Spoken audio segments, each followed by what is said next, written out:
Spiral,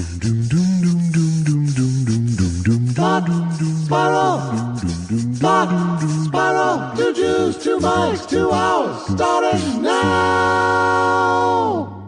How's it going? Nailed it. I'm sorry about that. I'm not sorry. Why am I sorry that I'm not able to be sincere? That's your bad. Or something. I think it's an inability to be insincere. That's true. That's what's holding you back is your pure soul. That's right. You know what I should say? Good morning, friend. That would be the realist. How are you, my friend? Thanks for calling. How's it going? Why would this voice be normal? I don't know. It's good deathbed practice, though. Josh, come closer.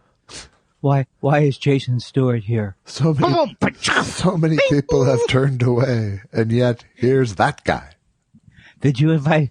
Hey, who invited Gary Mann from Comedy Central Day? From the old Comedy Central days? Get him out! This is a very low-level grudge venting you're doing right here. Yeah, and you better believe it too. What? That was not. Oh, Josh, I forgot my drink.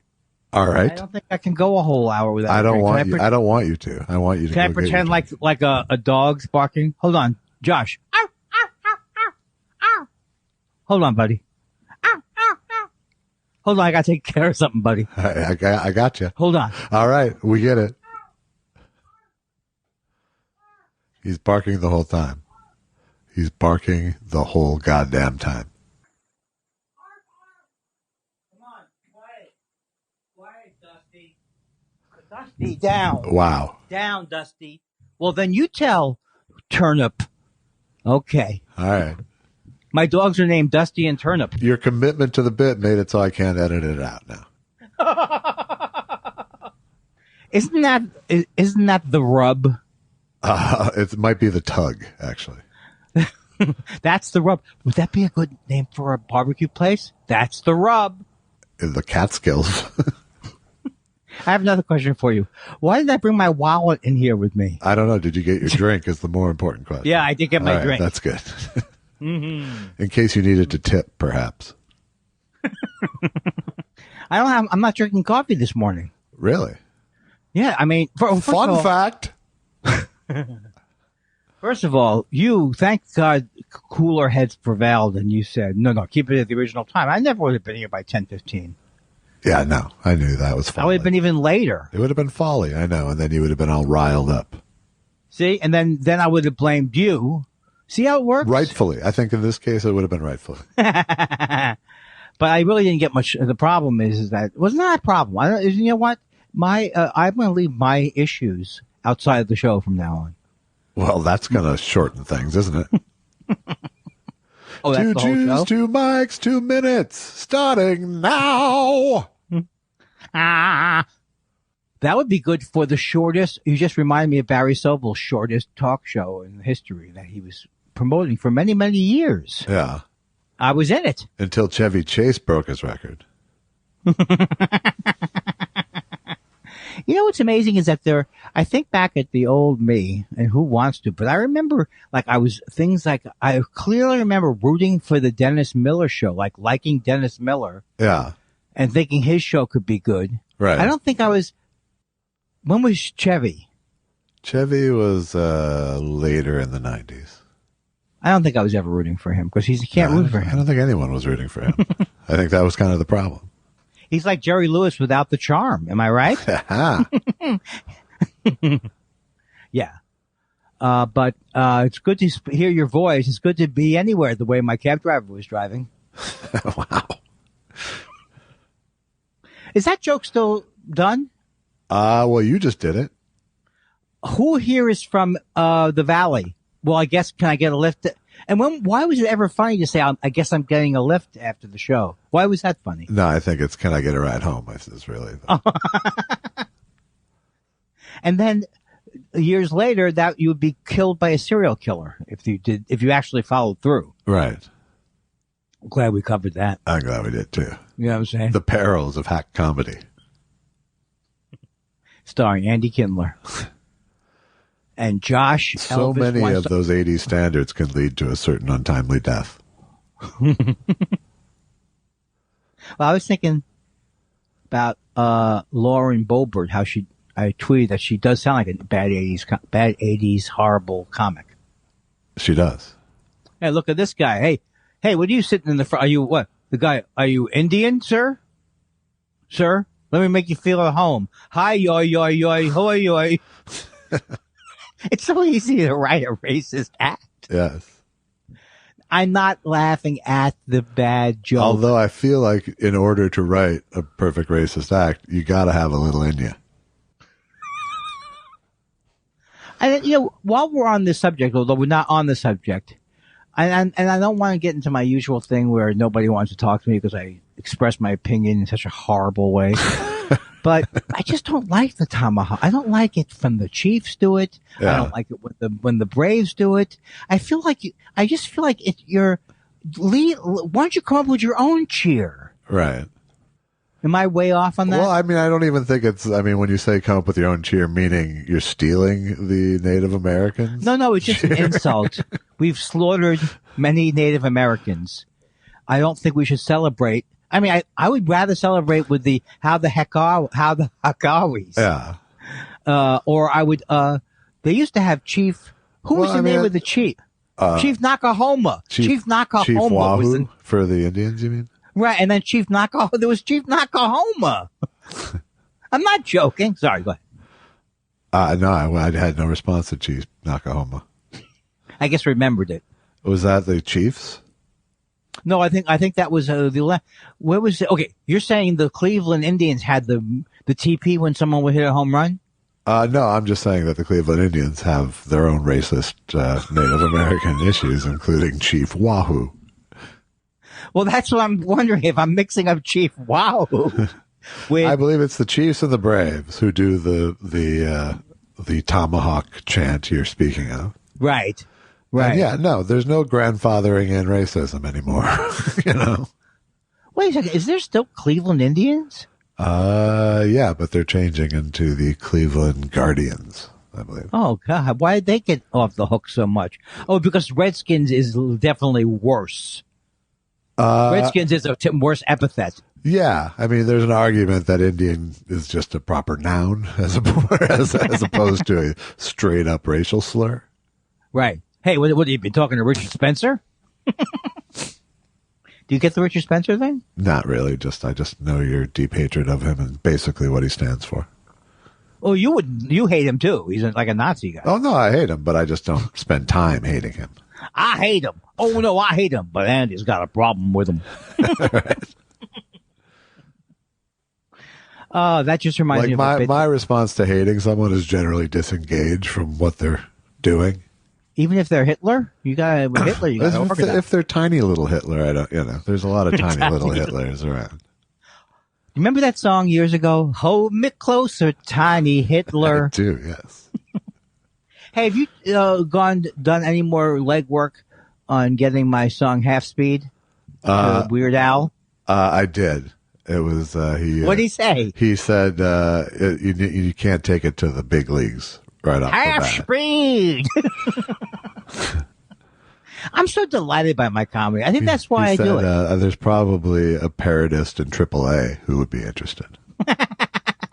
Oh, I like that idea. I like the idea of major leagues and the minor leagues of.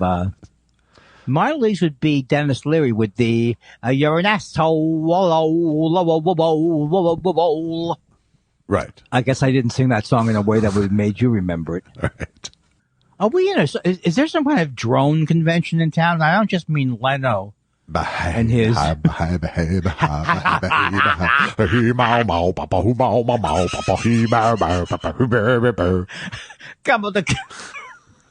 great. Oh, by the way, I just want to let you know that is a great show. You told me to watch Leno's Garage, and it's very good. Uh-huh.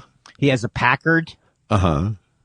He has a Sullivan. Uh-huh. Can you believe that he has a Stetzler? He has two mint condition Stetzlers. Really? He doesn't just use one for parts? One for parts. He's got the running board. It has the hand crank. And the running gag. I think if I could, Packard is a real one. That's Packard. a real one, yes. Right. My parents had Chevrolet Caprices, and then they had Chevrolet something else. Neither one is, just nothing is great about those cars, right? Chevelle something? No. Caprice. Well, Chevelle was like a muscle car, wasn't it? No, that's not what they had. They had a Caprice. Yeah. Some version of a Caprice. But then a Jaguar. Yes, but that's that's what I know. It's such a funny. I can never get. You know what? You can never forget a car that had literally 3 or 4 gas tanks. Yeah, that's a car that has problems. I think you might have forgotten it. Fix it again, Tony. Right. Go through the whole thing so that the listener knows the various jokes. Fix or repair daily. Fiat? No. Oh, Ford. Okay. Never leave the show. What's the one we never leave the showroom? Yes, sirree.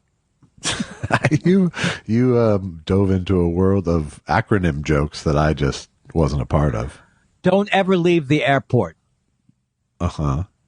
Delta. No, I got it.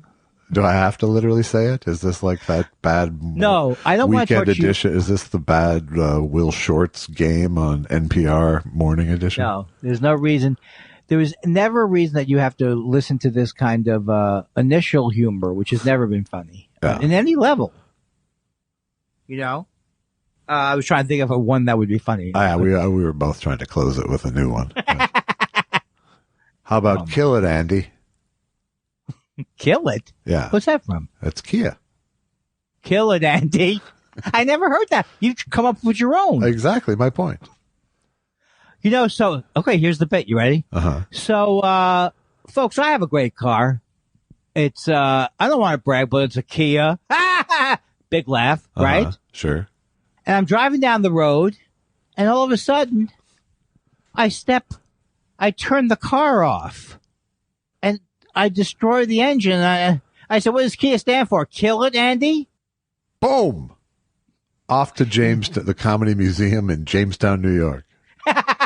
Why is it that it's Jamestown, Ohio? No, Jamestown, New York is better. That's where it is. That's where it is. Yes. The Comedy Museum? Yes, the hometown of Lucille Ball.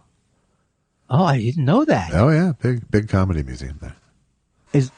You're joke? No, I mean now it sounds like I'm bullshitting. A DJ guy. Yeah, but it's true. Oh wow. Well, there's also Just for Laughs. Yeah, that's a festival. Forget what I said. A festival. No, they had a museum. They did have a museum for a little while. Was it a pop-up?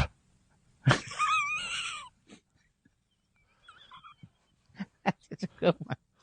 Yeah. I heard that was, I don't know. I heard that was a great, concert hall. Was it a pop-up? Oh, yeah.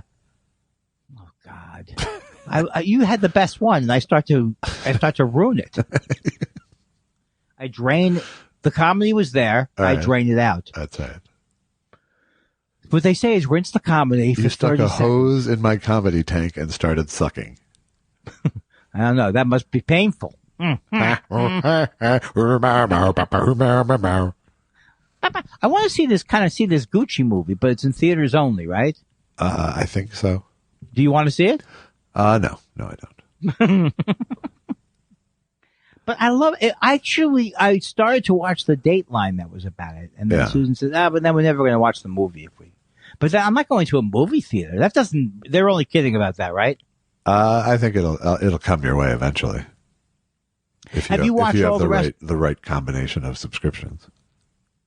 Have you watched the rest of the Beatles thing? Have we talked about that? We have beaten it into the ground, Andy. Like Beatles? Get it? Uh-huh.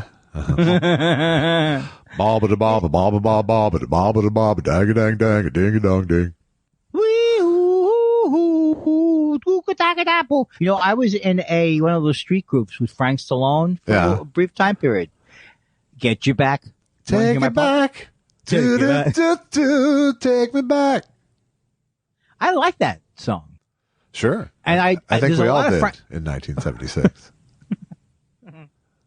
You know, I enjoy that show Mindhunter. Have you seen it? No, I haven't. It's really good. It's a Netflix show. I believe Allison liked it a great deal. Right. And it was excellent. It's about all the FBI profilers and stuff. But they actually play a little bit of Charles Manson. Yeah. And I think everybody probably goes through the same thing when they hear that. They go, well, hey, that doesn't sound too... The guy murdered people. Why am I listening? I don't know why would we expect that he would be a terrible musician? Because we wouldn't expect a good musician would be a serial killer. Is that it? Well, I mean, I think it was really, I think if he would have focused, that's really you true. never know where he would have gotten. That's true. If he had used his horrible devil personality for good. Right. He could have written the sequel to Helter Skelter. Sure. When you kill someone, then and you the pig on the wall, and you write. Okay, I'm sorry. I am sorry for that last one, but everything else so far in the show, I am so goddamn. You stand happy. behind. All right, good. I stand behind it because you know why? I've turned not just turned my frown upside down. I'm on meth. But I haven't been sleeping well. I know you don't care. Why should you care? Well, I can empathize. I had very bad insomnia myself last night. Oh, was that just for one night, or you would have a tendency towards it? I would say I go in streaks. We'll see what tonight brings. Well, you've got a big month coming up. I'm in it. You're in it to win it this month, right? I did 3 nights in Santa Barbara. This is the first time I've had to buy 2 tanks of gas in a week in like 5 years. What'd you do in Santa Barbara? Oh my God! I did the play with Rich Scheidner. Why can't I remember? Is it at a theater in Santa Barbara? It is at what is often used as a comedy room in Santa Barbara at the Brazil, have I played there? At the Brazil Arts Cafe with. No, that I haven't. Do you know Kimmy D? Yes, I do. It is Kimmy D, who's her room, and she's been working her ass off to make sure we have people there on very short notice. That's so cool, right? Yeah. Oh, shout out to Kimmy D. She used to. I was 65. At 65 years old. Also, before I forget, if you're here in LA, we are doing the play at the Yard Theater this week at Tuesday the 14th at 7 and Wednesday the 15th at 8:30. I've been there, I think, on Lincoln Boulevard, right? No, it's on Melrose. It used to be the Fake Gallery. Oh, okay. Wow. And so go to the Yard Theater online Tuesday the 14th, Wednesday the 15th. Okay. How are you so able to do the math? You're literally doing the math. Doing what? You know what I mean? In other words, I would think it would be this week, but you're talking about next week. Yes. You're promoting things in the correct format. Right. Whereas I usually, spoiler alert. I was there last week. Spoiler alert. I'm not as funny. I'm not going to be as funny as you'd like. Spoiler alert. Spoiler alert.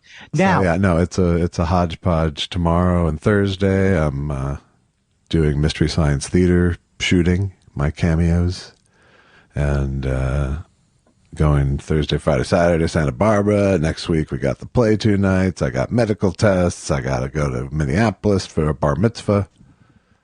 Unbelievable. Now, this bar mitzvah, is this of somebody you care about? It's my nephew. Yes. But does he understand? Does he understand that this is a COVID and stuff? I think he does. So can't you say, "Look, Uncle Josh loves you, buddy. I will share that day with you on Zoom." I could, but it wouldn't be the Uncle Josh spirit. I bet. I can't believe for some reason now. I just see you. I never thought of you as Uncle Josh. I'm a fucking good uncle. I really am. I would think everything so. I lack as a parent, I bring to the table as an uncle. Why do you put yourself down as a parent? I don't. I was just bantering with myself. You got rewards. Yeah. Well, you know, the stepfather bar is a lot lower. Oh, I feel Are you good. okay? I feel good. Was that your second win setting in, or what? Nope, I did not win. Here's the thing. I'm so disgusted. No, I'm not disgusted with myself. I don't hate myself. Why would you say that? I do want to recommend Al Lubell's. If I haven't, I'm sure I have. I don't know if I did it or not, but I finally watched Al Lubell's documentary called Mentally Al, and it's really great. Yeah. I don't just say it because I'm in it. But say it doesn't hurt. But he's really great. It's a really amazing documentary. Yeah. I think. Well, you have higher. I can't talk in your thing. Yeah, but I would never step on a plug of a friend's movie. Yeah, exactly. So that's good, and I was very happy I finally saw it, and I was very proud of myself. Andy, you're getting out there. Yeah. But I'm not going anywhere until we know what the hell is happening with Anikam. Omicron. What? It doesn't have a catchy name. No. Hey, don't take Schmeckel if you're allergic to Schmeckel. And yet, it's still very catchy. Oh, I got it now.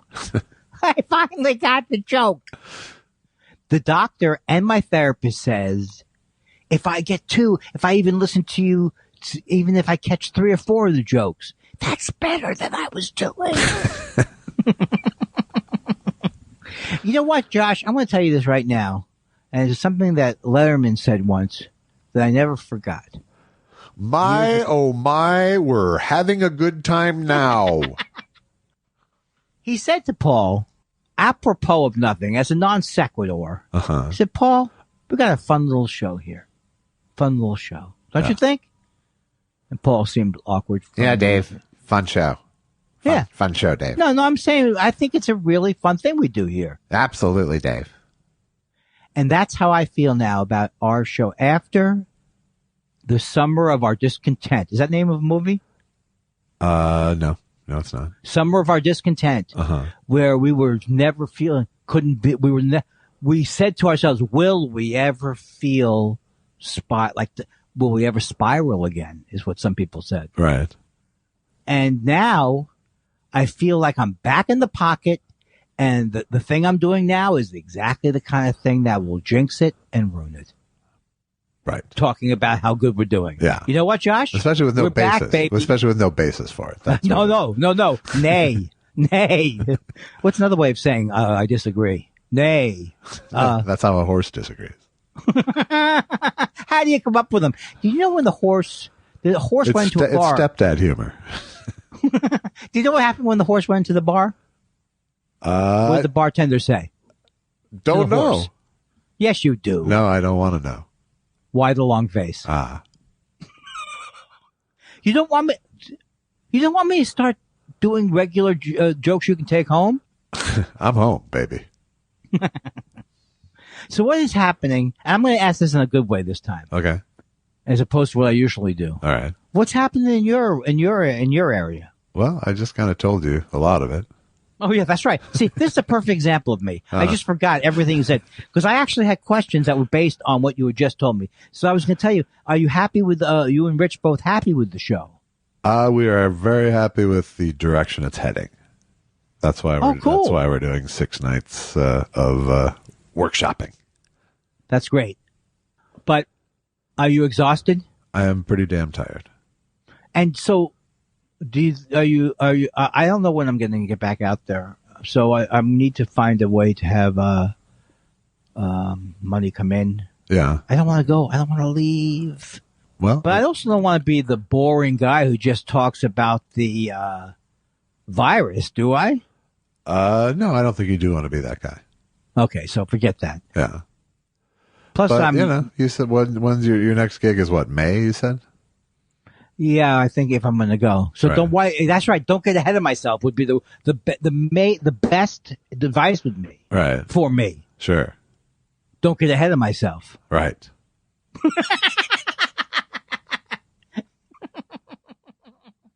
This is what I think I'm going crazy. No, I'm good. I'm cool. All right. I'm cool. I am cool. Yes. Who talks like this? You know what, Josh? I feel I'm actually holding my mic in my hand because I took my mic stand to Santa Barbara and forgot that until we started. That's pretty cool. So I feel a slightly different energy with the handheld. Do you like it or do you mind it? I don't know. I just feel a little more on the spot with the mic in my hand. Right, and also it's also tiring. I think I can handle that. It's just a sitting down headline set, pretty much. I don't understand that. Why do you have gear up in Santa Barbara? You shouldn't be bringing your gear. Well, they didn't have the boom stand, and I needed it because there's a podium involved. Man, I still haven't got my boom stand yet, but I will. Well, I can hear you, so everything's fine. Yes, absolutely. Have you been watching politics or seeing any movie? I've seen movies that I could tell you about, or shows. I'm starting to watch more shows. I finished the morning show. Yeah, I thought it was pretty good. Really? I thought I wasn't going to like it. I thought it was terrible. Okay, here's the thing. Here's the thing. Yeah. Can you talk me down? Can you explain to me? I understand that I'm off, but here's what I think. I think I liked it like as a soap opera. Well, I think that's the only way one could, really.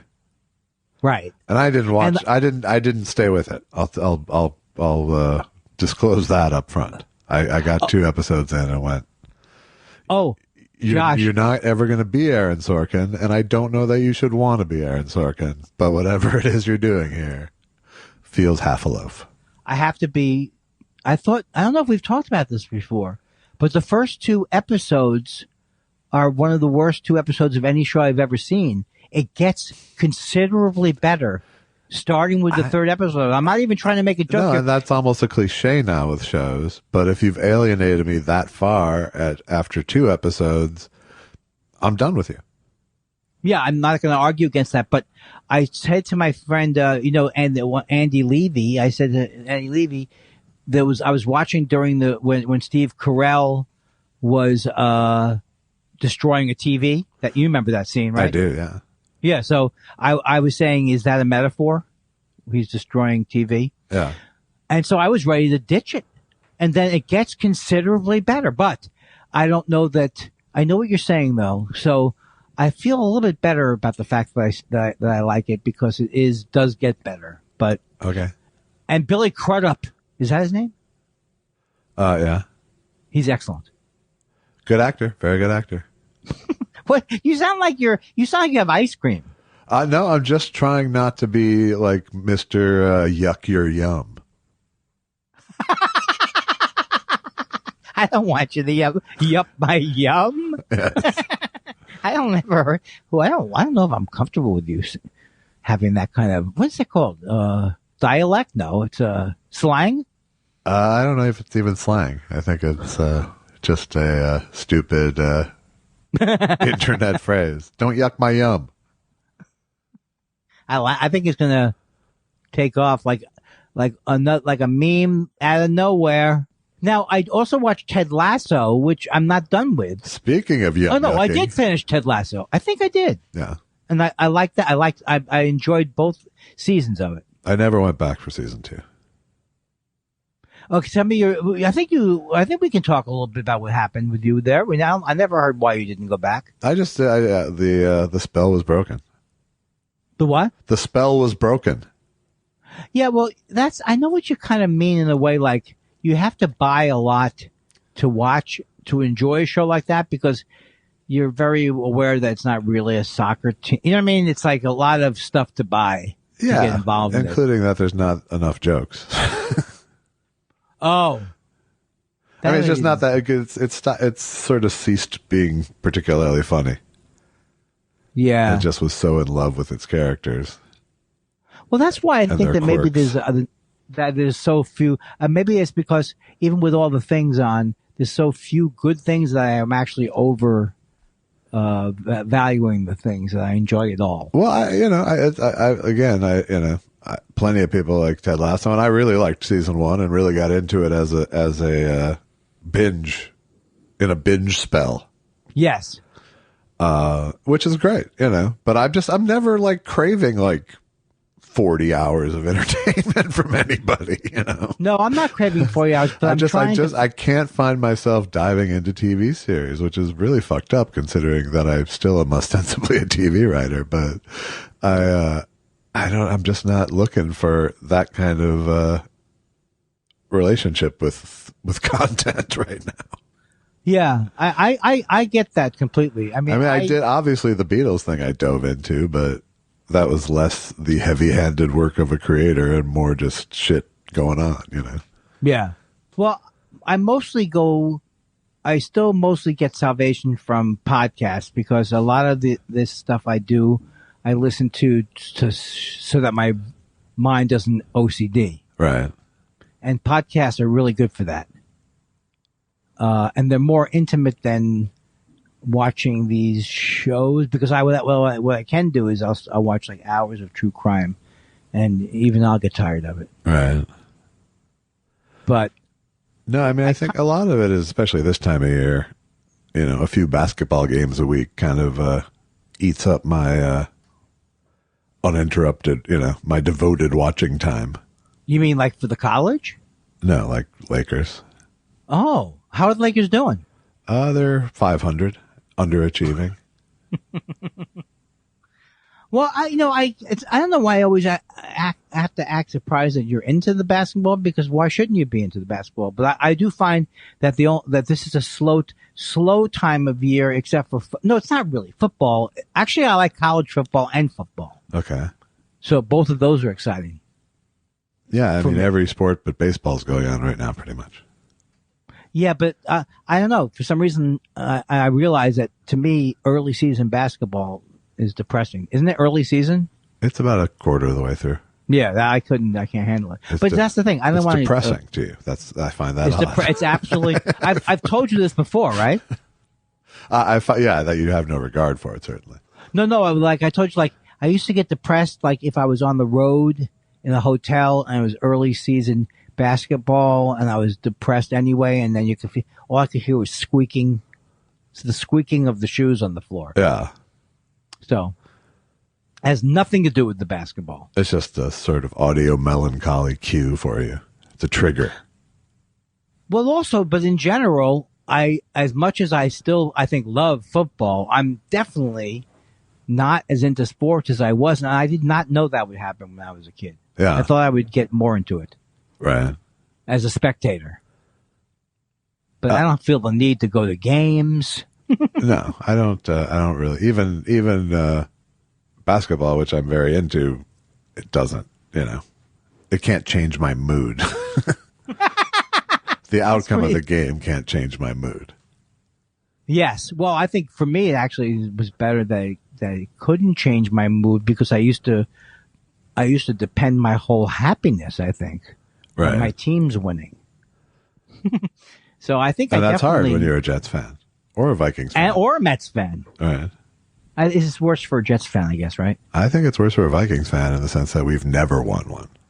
But I would say if you had to compare who's more exciting to watch over the last couple of decades, it's probably the Vikings. Oh, I would say, yeah, because we've gotten close several times. Well, yeah, but I'm using the Jets. I mean, that's a bad example. Yeah. I don't know. Are they 5-7 now?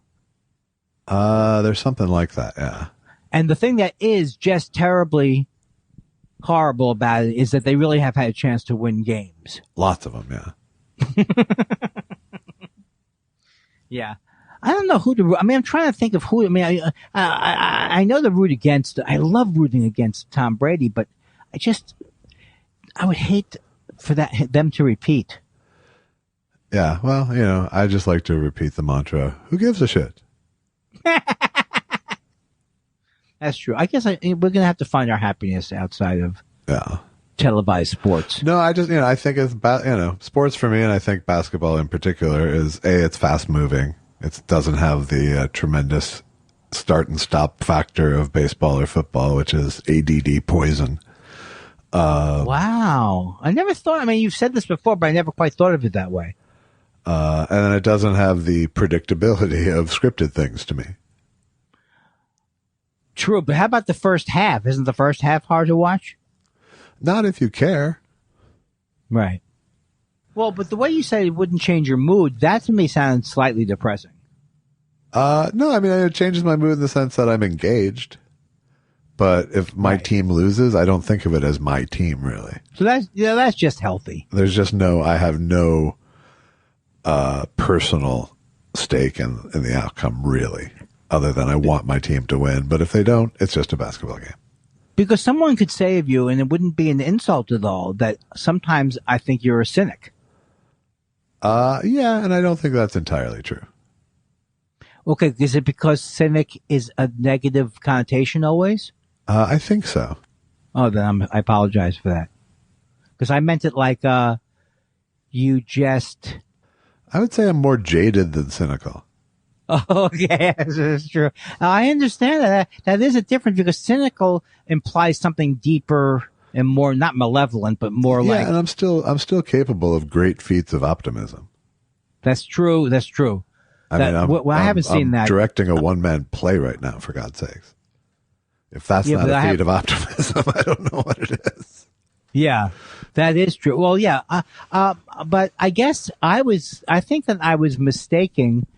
I mean more that you're stoic, but and not the technical definition of the word stoic. It's not a philosophical stoicism. Right, but you are you are stoic, and I think that's what I meant when I said cynical. I'm a middle path guy without any Buddhism. Right. I haven't seen any evidence of Buddhism on your part. You should see me when I cross my legs and sit on the floor. It's pretty uncanny right now. But. You do a dog down. I wish I had more yoga lingo. Yeah, well, this was a Buddha joke, really. I know, but I went downward dog. I got all confused. It was a fat and bald joke, really, is what it was. What's that song? He sits like Buddha in an 8-foot cell. Oh, it's Hurricane Carter. As done by Lou Reed, it seems like. And Lou Reed. What is this thing that always people will come up to you? I haven't seen him in years, and you'll just talk to him. And they go, Hurricane Carter was guilty. Now, is this settled law now? Are you tired of this happening to you all the time? Yeah, I have. Have we talked about this? No. Okay, what do you think is... I just have never had anyone come up to me and say, Hurricane Carter was guilty. No, it started with started with some random conversation about Bob Dylan. Because I still enjoyed that song. Right. Even though it was kind of rad. I mean, I don't know why he wrote those kind of songs. But I still loved it. And I even loved the out-of-tune violin. I just love Dylan. You know how I am. Sure. He's playing around the country now. I think he just finished his tour. Right, and I heard it, was excellent. I saw several tweets that said that. Yeah, I think we saw the same tweets. Probably. Is that our life now? Tweets. No, I'm leaving the house. I'm doing stuff, Andy. I'm not. I am not. I don't want to get Abercrombie. You're yelling at Asian food online. That's Here's the thing.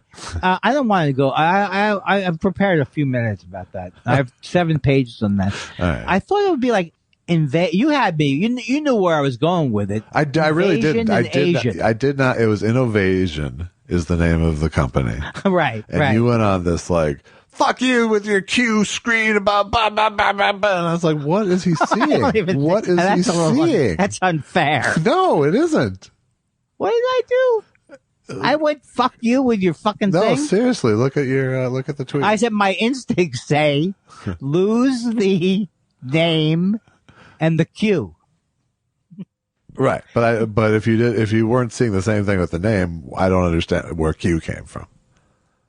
Barbecue. Really? I took a picture of it. It really was from barbecue. Okay. I took a picture of it, and I actually thought I cropped out the BB and just left the Q. It's just how bad. All of this is just points how poorly it was done. But I was just thinking that what's weird to me is if you said the British invasion, right? Right. You don't have a weird reaction. But when you talk about Japanese invasion, but it wasn't. That wasn't what they were saying. It's innovation. Innovation is the pun. Okay, you know what? I'm gonna invest in it. No, I don't know. Here's it. Yeah, my instincts say change the name and remove any reference to Q. America attracts unfunny, jingoistic hate mongers. Oh yeah, that part was a way for me to try and save it. And it's Innovation Chinese style barbecues, pork fried rice. You know, I can remember when I was thinking, when I tweeted it, and I was going, well, you obviously don't have it yet, so why are you even tweeting it? And people are going to say, are you insulting Asian people? Why are you tweeting it? And what did I tweet to you, Andy? People are concerned? Is this funny? People are calling me concerned. Well, I'm just lucky I haven't been canceled.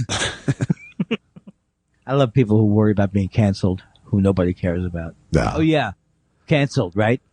Yeah, I think they even left my album on Spotify right now. So, who left your album? Yeah. They're taking down a bunch of comics things because there's a company called Spoken Giants, which I've signed up with, who is trying to collect, like, every piece of music rights has the master is split 50-50 between the publishing and the master. Right. So anyone who's playing music on these services is getting both ends of that. It's just, that's how you have to pay it. But Spotify? Spotify and all these Apple too, and all these people? Yeah, we can list them all, but it's not necessary. My God, it's sarcastic Frank. It's sarcastic Susie. So people who've been playing they've been playing comedy tracks, but they are only paying the performance royalty and not any kind of publishing royalty. So Spoken Giants has basically started their own BMI ASCAP for comics, essentially, to collect the other side of that royalty, which is money that should get paid out regardless. It's just not being given to anybody. Oh, I didn't think that there were any laws. So the first response by Spotify is to take down all the big earning comics off their service. Oh, this is so weird. I don't even know half the things that you're saying because I thought that the BMI ASCAP thing didn't even exist for spoken word. That's the point. It's being consumed as like a music track. Oh, I see what you're saying. But they're only paying half of what they should owe on a creative work. Right. So how are we gonna? Are they just bad people? No, I mean they're like any corporation. They're trying to not pay things that they would rather not. Well, how's it? They are trying to keep the cost of doing business to one thing, whereas the cost of doing business should be slightly higher because of this. Yeah, but it's also unfriendly to the people who make their. I don't know. I just never can understand how these corporations. At some point, can't we say, "Hey, we can all make a little money"? Is that all right to say that, or no? I think that's you have to rip off everybody to make a living. Right. You don't. But you'll make a little less. Right. I mean, for example, I'll give you a perfect example of something that bothers me. It doesn't even bother me, but it's just like on the cameos, right? If someone buys a cameo on their Apple iPhone, yeah, I get less money than if you just buy it off of Cameo because Apple's charging more money. Yeah. Why is Apple doing that to me? Huh? Gotta wet their beak. But don't they, can't we get a little relationship going between us? Hey, Apple, I like your products. With the kind of volume you're doing, I'm sure there was a deal to be had. Wait, I got to write this thing down because shouldn't I be signing up with Stolen Giants? Spoken Giants, yeah. Shouldn't I be? I think you should. All right, but aren't you? How is that different from Sound Exchange? Because Sound Exchange is doing the other side, is doing the performance royalty. Wow. So that's still good, right? Yes. Okay. This is unbelievable. Are you going to represent me? No, Spoken Giants will represent you. How do you just go online, Spoken Giants? Yeah, how'd you find out about this? Because it's from the people whose record company my album came out on. Oh, that's good. That's good. I like your rhythm right now. You sound a little, not like a 70s DJ, but you like... It's the handheld, baby. It's the handheld. I'm much more... I'm more lively. That's what it is. I'm more lively. Should I switch to it? Maybe, but I'm worried about you doing weird hand noise. Then. Yeah, I will. That's the problem. That's the problem. A little worried about the hot potatoing of the mic. The hot potatoing, the shaving with the mic I occasionally do. Sure. Because once I get or what I did when I hosted the show from Just for Laughs, touched everyone's mic. Right. Gave them Tucked it under your armpit. gave armpit. I don't know if you can get COVID from that way, but I certainly doubt. I certainly put a lot of my armpit smell on it. That was really one of the great sort of displays of unconscious compulsive behavior I've seen, where you're cuddling two mics. Yeah, I still remember how scary that was when I realized, oh, you haven't done this in a long time, and you're starting to get nervous. Right. I was right. Within 13 seconds, I was. What else do you want? What else is in the news? What else do you want to talk about? Right. And I haven't done a show since then. So you do the math on it. Hey, well, we've both only done one. I know, and it's like, do you think you'll ever go out to these one? Yeah, we'll go out to these one. But it has to be. But when? Well, you are doing it. You're doing it. So the question is just to myself. Yeah. And so far, I'm loving my life. Hey, if you're happy and solvent, then there's no pressure.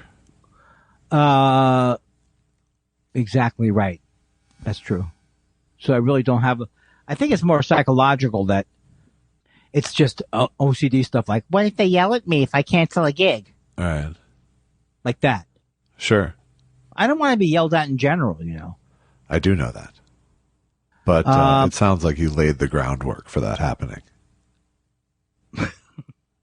Yes, I have laid the groundwork for good outcomes, and I've laid the groundwork. No, you know that I'm like really healthy inside and out. Absolutely. And no sugar still for a long time. I have type 2 diabetes. I have it. Oh, yeah. He's got it. Well, some sugar, but you know what I mean. Yeah. Keto sugar. No, there's no keto. There's no sugar in the keto. Not the good keto. Well, that's good. And are your numbers good? I have to go back at the end of 3 months and see. My numbers were already coming down just from taking the statin and the, well, actually there was an article that Susan sent me about how glucophage, which is the metformin, is like a miracle drug. Yeah. So it's only been 3 months since I've been back on the metformin, and I upped my dose. So we'll see what it is. But I guess I should read the article saying why metformin might be a miracle drug. I know it helps you. Well, glucophage implies that it eats sugar. Right. Ooh. I never heard. Yeah, exactly. And it allows you to utilize. I use utilize instead of use there, like a person who tried to impress you. All right. It's utilizing your, your available, whatever it is. It's not insulin, is it? It's your available. It makes you produce more insulin, I think. Okay. Or something like that. Oh, come on, Josh. It's endocrinological judo. Hey. Who am I going to make fun of now? We can't make fun of the My Pillow guy because he's pathetic. Right. We've made fun of Dennis Miller. Is there who's new? Well, you took a shot at Lorraine Boebert. It's not impressive. I gotta take down somebody who people don't want me to take down. Like it's time. You need to go on a hunt for some medium hanging fruit. I like that a lot. I do. Yeah, but I gotta change my algorithm. Yeah. Yeah, my algorithm right now is based on what is it they say the Facebook did? My doctor says I suffer from algorithmia. Hey, if you're allergic to algorithmia, don't wear shoes if you're allergic to shoes. Why don't I I'm actually selling my brother's joke. He likes that a lot. He can't get enough to him, and he's right, kind of. Yeah. He just can't get enough of the fact that they say, if you're allergic to the product, don't take the product. Well, he thinks that's a step too far. A Kindler on a line like that is like a dog on a bone. You're just not going to get it away from them. I just got the image of my whole family like that. And it's very true. Oh, there's nobody left. But folks, but at least kid the dead. The images remain. My mother and father have been dead for a while now. Well, my mother not so long, but I can still see the horrible pain that they caused in my head. No? something's missing from your delivery was funnier. They left a pain-shaped hole in the wall as they exited. I just want to thank, again, I missed my mom and dad. And once again, I want to thank them both for, was your plan that I should hate myself? Because it worked. I like that kind of person who's like, I just again want to thank my parents for fucking up my entire life. Nice going. Primal sarcasm therapy. Thank my sister for dying before me. Nice going, job. Janet. Nice job. Nice job, Janet. Where does it say person starts to break down at 50? Oh, this isn't very funny. It's the worst roast ever. How old are you, darling? I still like that kind of comedy. You don't look a day over this thing. Do you die around here often? What do you do for a dying? Do for what? Do for a dying. As opposed to a living. See what I did. First Thought Theater is in session. Boo, boo, boo, well, boo, look, boo. First Thought Theater, there's something to be said about going with your first instinct. It's is that dice? Am I doing dice? No, what you're doing. I don't know what you're doing. Unless it's dice choking on a hard-boiled egg. I did enjoy that story because I can not relate to the story about being invited to the front row of Adele's concert, but just that he was very high and didn't know. Yeah, as if there's other events he doesn't get really high to go to. Oh, I just got high. What a fucking really caught him really off of his foundation. Don't you think he would be? But I thought he was a little nervous being in the front row that high. I don't know. Every one of Seth's stories is about how high he was. So, do you know how his weeds go? How his weeds doing? I bet it's doing well. Because I'm thinking maybe would that be something I should look into? Would that take off? Buying his weed, probably. I like when you insult me. It's such a good feeling. It's like you're like my Don Rickles. Everyone should have one. I know. It's so good. It really is good because it's like, do I react to you like Jack Benny react? Who did Jack Benny? You are my Jack Benny. Absolutely. Right. You are. And who did Jack Benny laugh like that at? He laughed like that at everybody.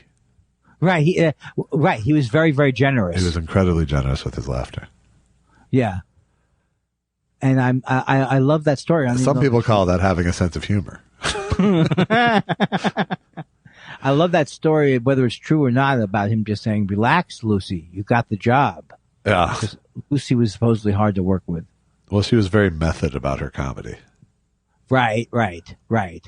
So she was serious about her comedy. She was very serious about her comedy. And Jack Benny was like, "Relax, Lucy." Well, I mean, the difference was she was an actress and he was a comedian, you know? Oh, that makes sense. What you just said is a very incisive thing. I'm not saying I'm surprised that it's but just the idea that it would be more harder for someone because she was hilarious, but it was more work for her, I think. Yeah. And I never thought about that before. There's the whole new The Plot Thickens with Ben Mankiewicz telling the Lucy story right now. Oh, no. I want to see that. It's a listen thing, but yes. Oh, it's a podcast. Yes. I will listen to it immediately. Why do I sound too like I'm trying to win a prize? Don't I sound that way? It might be because you're trying to win a prize. Well, here's what it is. I'll tell you what it is. As we get to the hour time period, I want to be overly solicitous and nice. Yeah. Because I just don't like the idea. I see right now you're probably, but I don't want you to be. It would be hacky if you did it now. It would be hacky if I did it now. It is because first of all, it's not even an hour. Right. So then you're putting too much pressure on the Wednesday session, which would normally be the Friday session. And the thing that's so hard, don't hang up on me, you son of a bitch. The thing is, don't do it, No, Josh. I won't because you want it so bad. Okay, so the thing about it is that I don't think you realize how hard the show is now. People don't have the whole week to come up with interesting questions. Right. Well, I guess they have the whole week if they think of it starting from the last Wednesday. Right. But they're normally used to a Friday type of thing. Yeah. And I noticed last week, I think the quality of I can't even continue with this horrible bit. Right. Horrible. Wow. It's a character I call guy who wants to be hung up on. And scene. It ain't gonna get no better than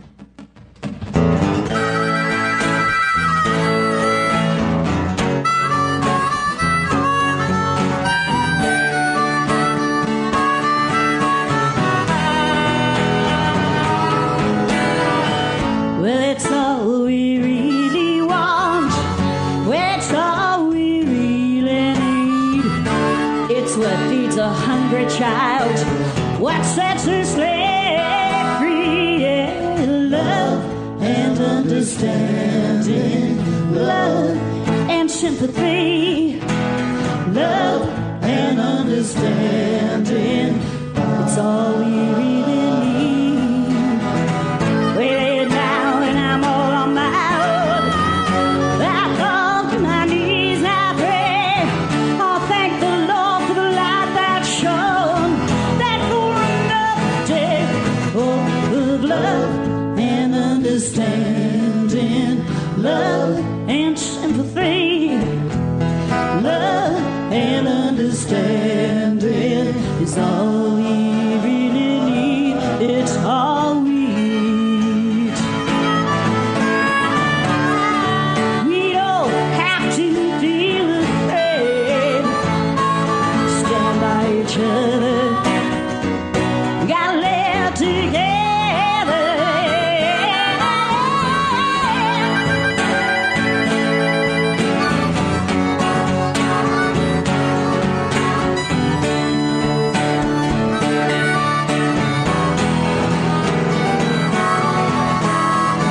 Lay it down when you're all on your own.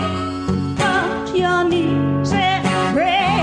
Oh, thank you, Lord, for the light that's shone. For another day, yeah, of love and understanding, love and sympathy, love and understanding is all we really need. It's all we need. And understanding, love and understanding, love and understanding. It's all we need. Love and understanding, love and understanding, love and understanding.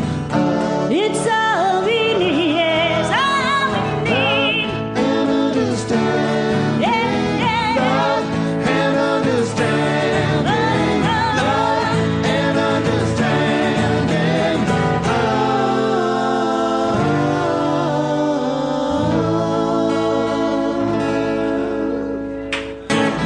They're just like little angels. Thank you. Thank you so much for coming down. Thank you, James. James Allison McLeod right there. David Allen, David Drew Allen. Bruce Kaplan on the Mando. Bruce Kaplan. Bruce Kaplan, thank you. So, just since I answered the phone, I got here relatively on time, like 2 minutes late or whatever. I mean, 2 minutes late within the 5-minute zone. So it's not like 10:37. So, just because I just finished my protein drink and had to move a cup of coffee, closer to me without spilling it, I couldn't be here emotionally for the first 4 minutes. Yeah.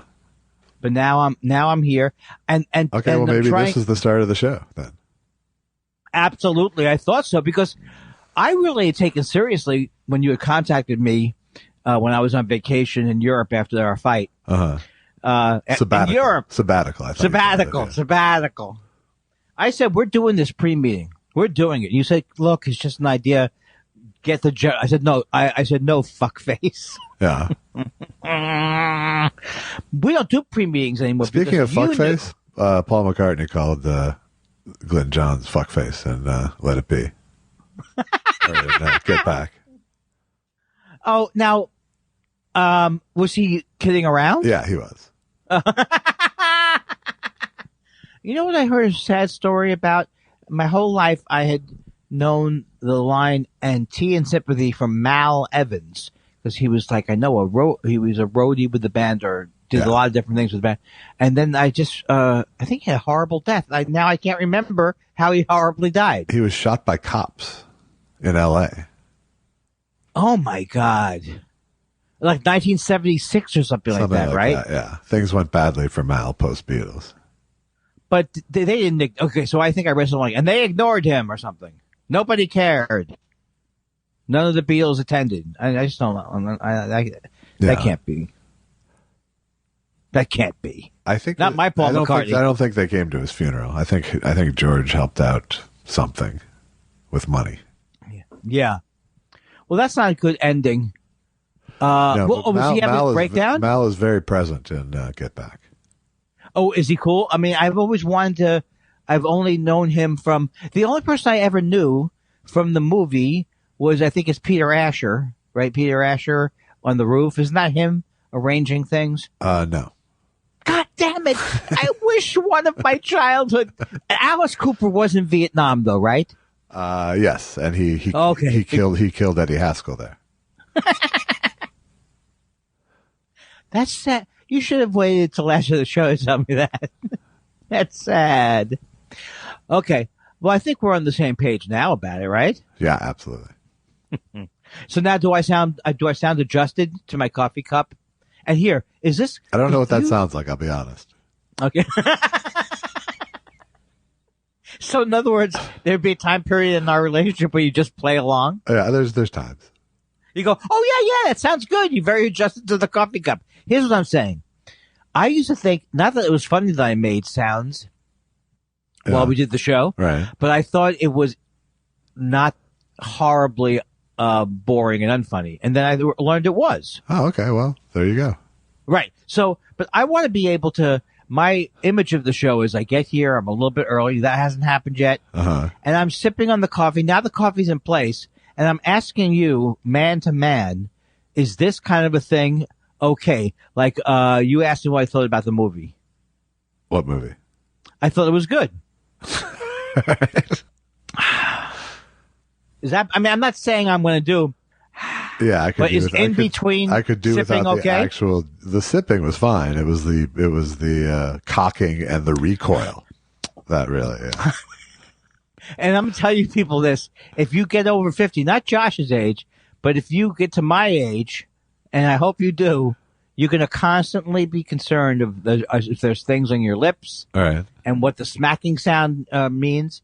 And then here's my new bit for the condo circuit, Josh. At age 60, all of a sudden, a company comes to your house and says, here, we're here to distribute the foreign substances in the corner of your mouth. Really? You get an action? Yes, when you turn 62, they come to your... All right. It's pretty hacky. It's good. If that's what you're going for that. You're saying that's hacky? What do you want to talk about? I'm talking about my real life. I understand. I have things in the corner of my mouth. And I have suits I still haven't given away. I mean, it's not going as I had imagined. Well, yeah. Again, if you just go onto a ventriloquist message board, I'm sure you can get rid of them. It delights me every time. Because it's just far-fetched, but not that far-fetched to think of a dummy the size of me. I mean, they already thought of it. Hey, look, Woody, what's your problem? I don't know. These splinters are getting to me. Hey, Andy? I wouldn't know. Who would I be? Andy and Woody? Chuck Wood. Chuck Wood is the name of that guy.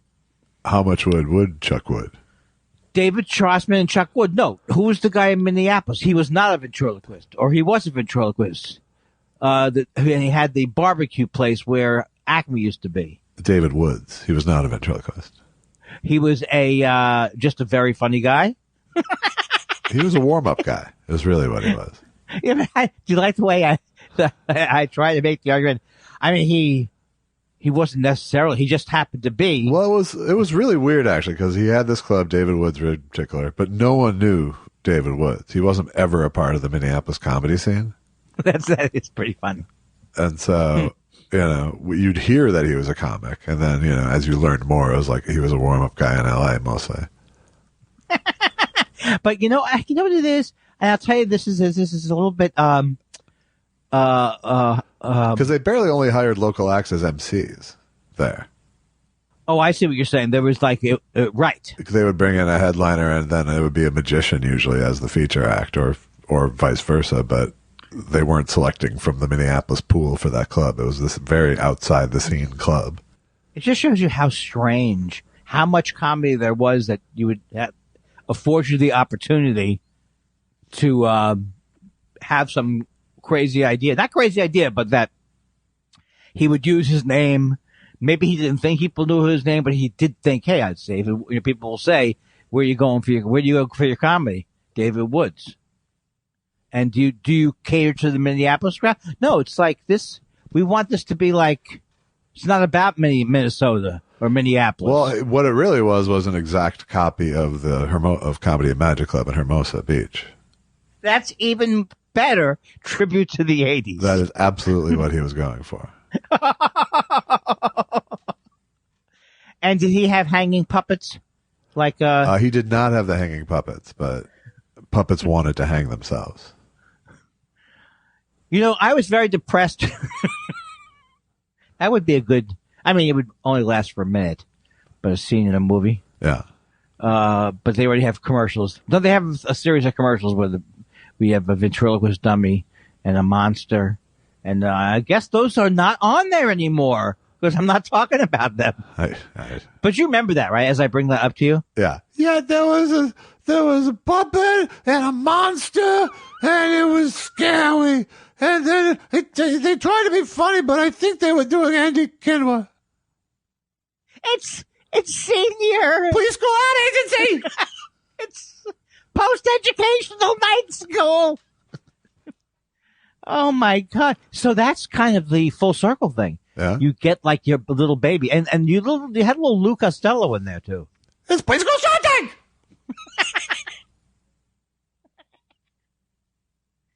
Oh my goodness gracious! I don't watch that show like you tell me you watch it religiously. Dressed as a priest. I heard that you watch it religiously over a Seder with a Pesach and a shofar. I understand that you watch it religiously. You watch it as Billy Graham. Which one would you like of those three? I'd like D.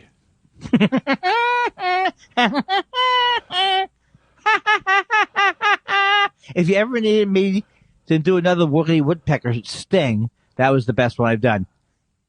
Good. So far. Thank you. So far. The bar is reset, people.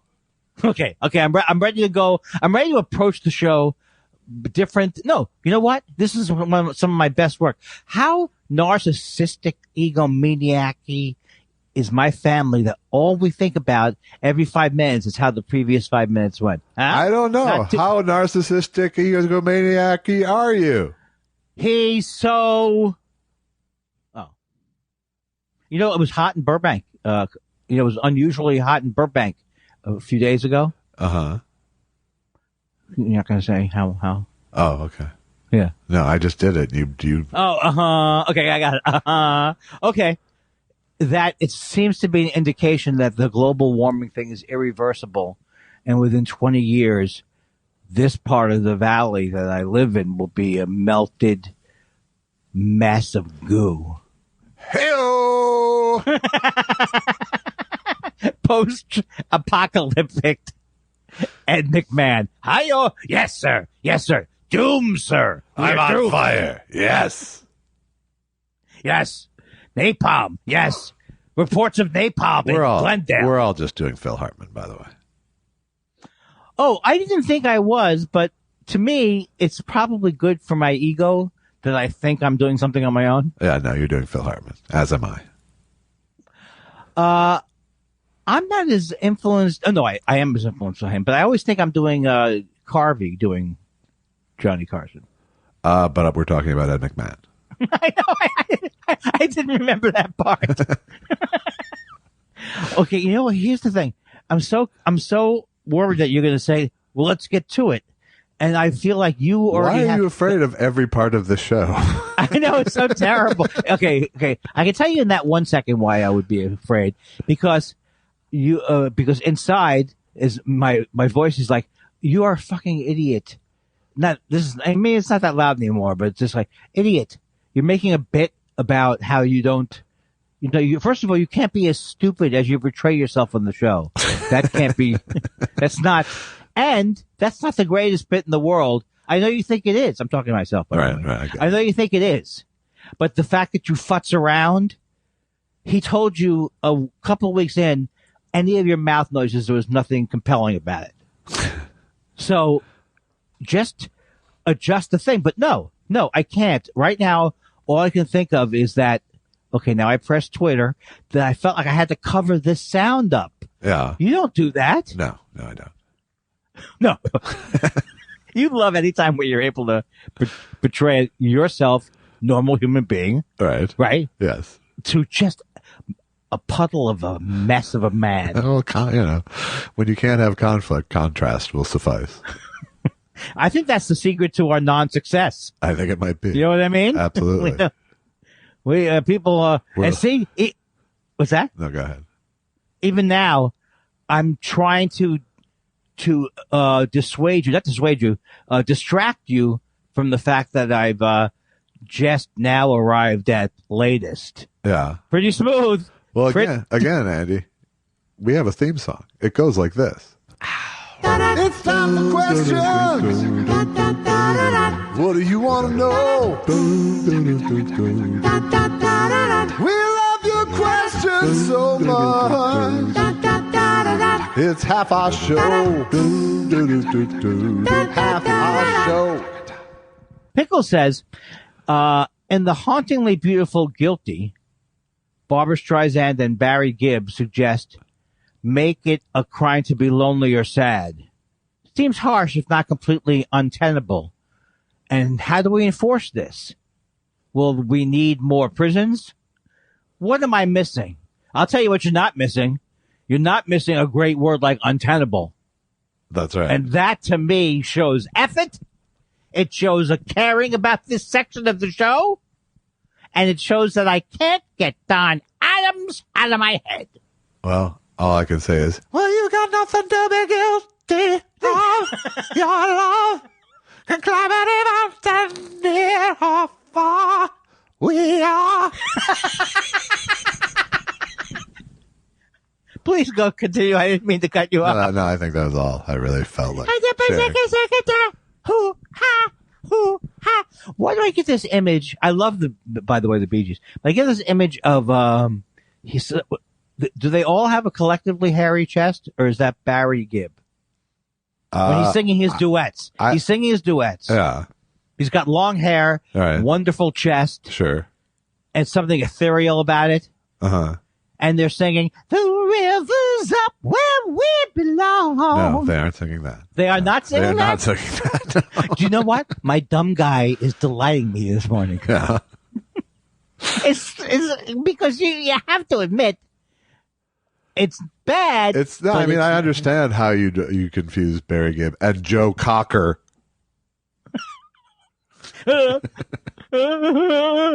Love lifts us up where we belong. Here's me an hour into the Joe Cocker documentary. He's dead? He died? He's dead? I didn't know he was dead. And that's when you stopped watching? No, I liked it. It was a good documentary. I forgot where I saw it. I like as you know, I like all documentaries. Just that they're on the topic is good to me. Yeah. All right. Dan Wade says, hey guys, I just realized that the reason why I love the show so much is because every episode is uniquely different, keeping the audience on our toes and allowing you to develop as artists. What was Jose Feliciano's favorite cheese-flavored snack? I don't know. That's a tough one. Do you think? Oh, I know it. He liked chess. He liked that mix. Right. Bridge mix. Right. Was that it? I'm not sure if that's what he was going for. What do you think it was?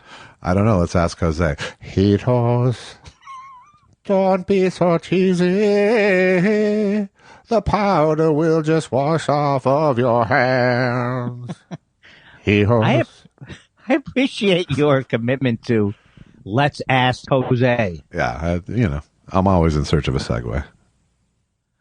Here's a new person, I believe, wrongtree.info. I have not heard that name before, and that doesn't mean that they haven't written it every week. Right.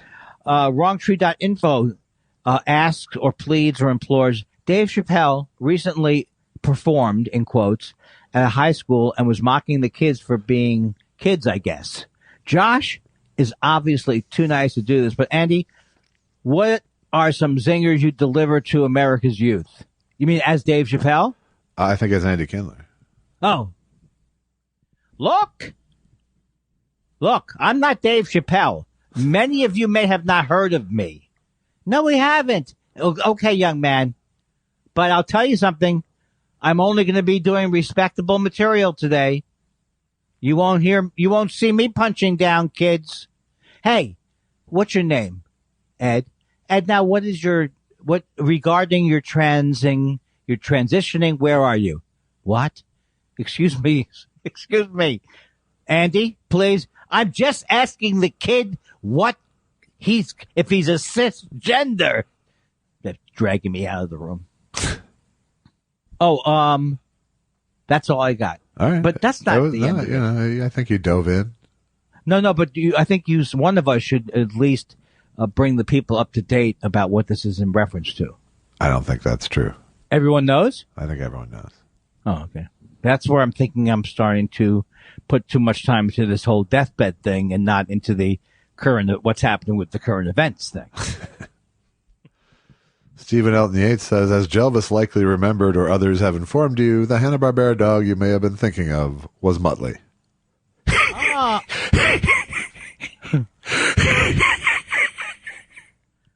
And I heard Mel Blanc did it with one of his split personalities.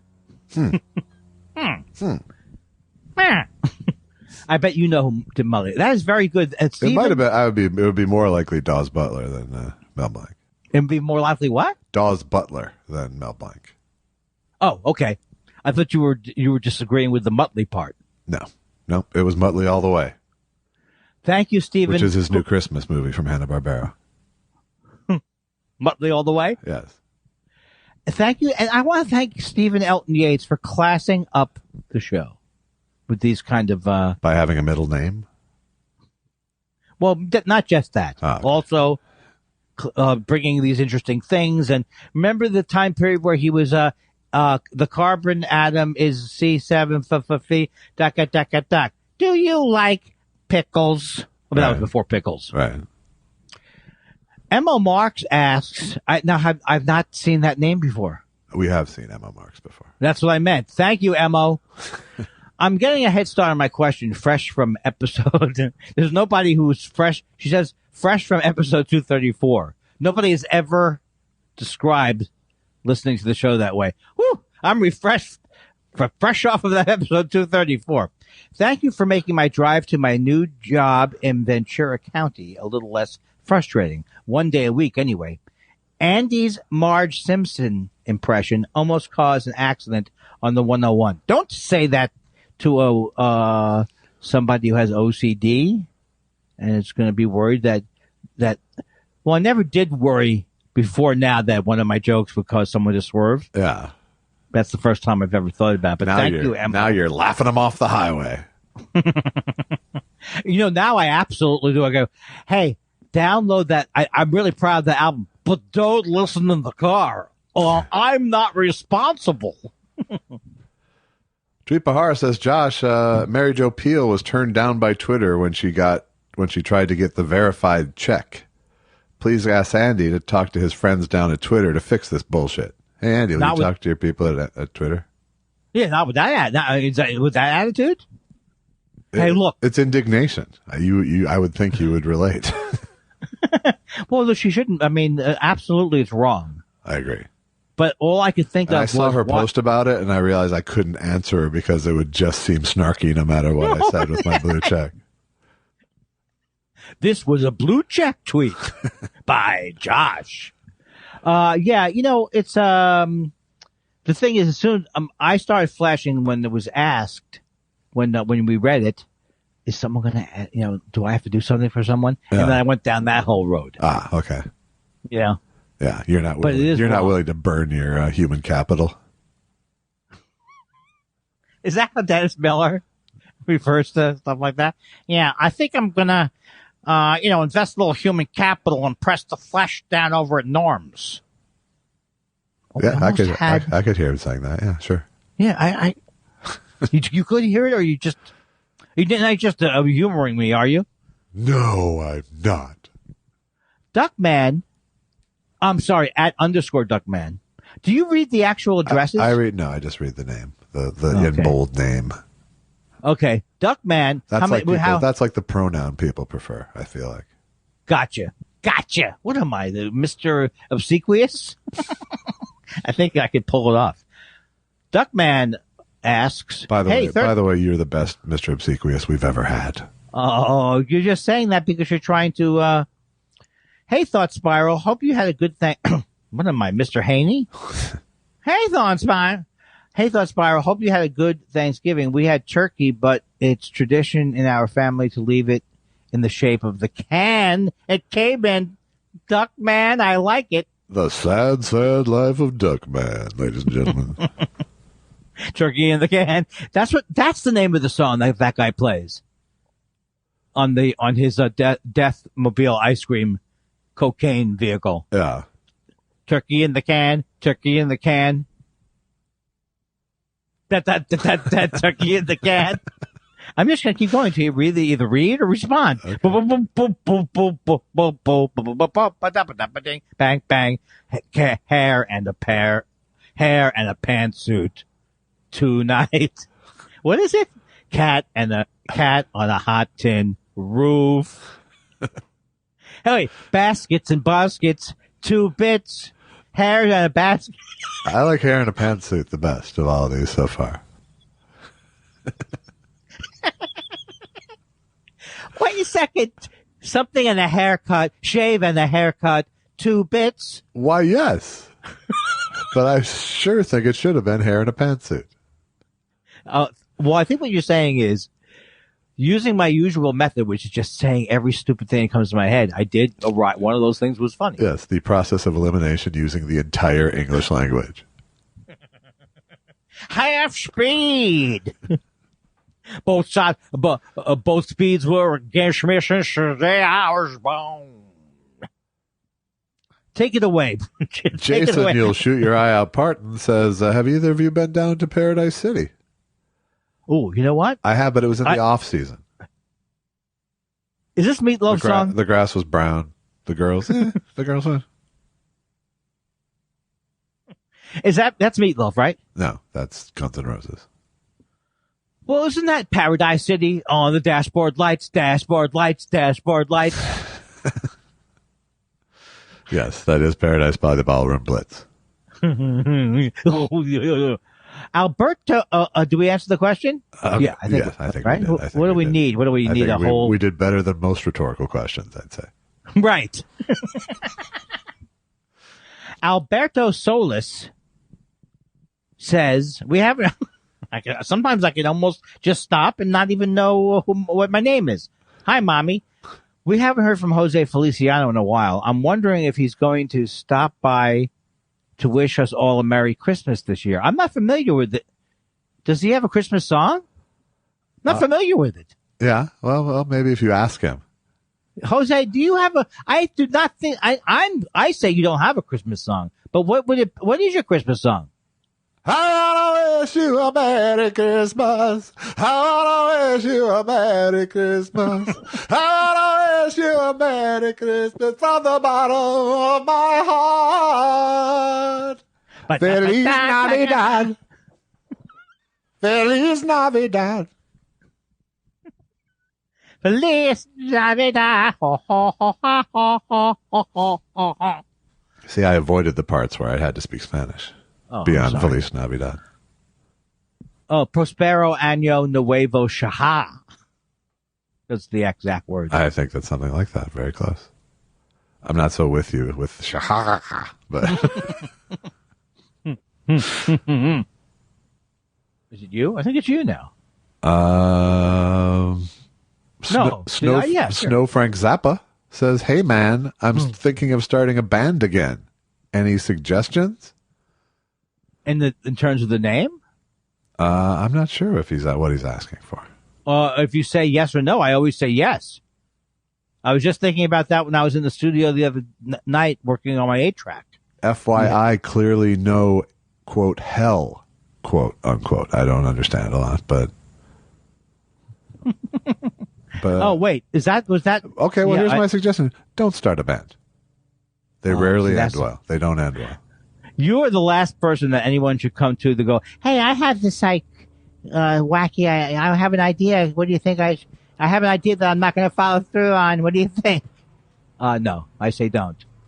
Sous Vide says, as for you guys playing voicemails, no thanks. The only voices I want to hear in your show is yours. That is a take from somebody. Feliz Navidad. Exactly. Well, no, but I mean yours plus the magic relish you put on. All right. Stephen Elton Yates is back to say, which of the Stones do you like the most? Which stone do you like the most? For me, it's Ron Wood and basalt. He does not. That second word is not even a word for stone. He's making it up. I know he's not. Yeah. Still, would be a fun hill to die on. I like Keith Jagger and Balsa. That's not.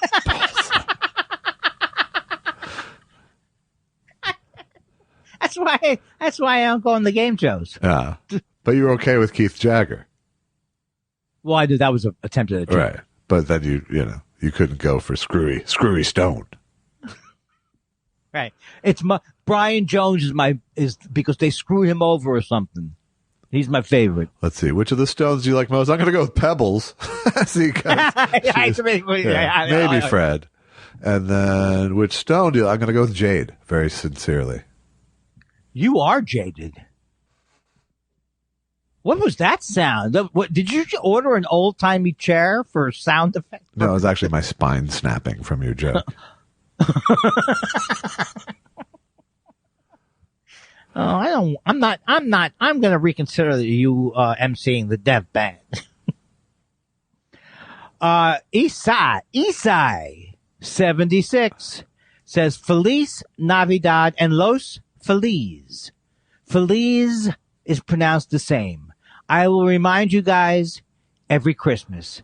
I am the official Mexican of Thought Spiral. Los Feliz Navidad. Ba ba ba ba boom. Los Feliz Navidad. Beep beep beep taquito. Los Feliz Navidad, because it makes Isai so mad. Oh, I want to go on to Sepulveda.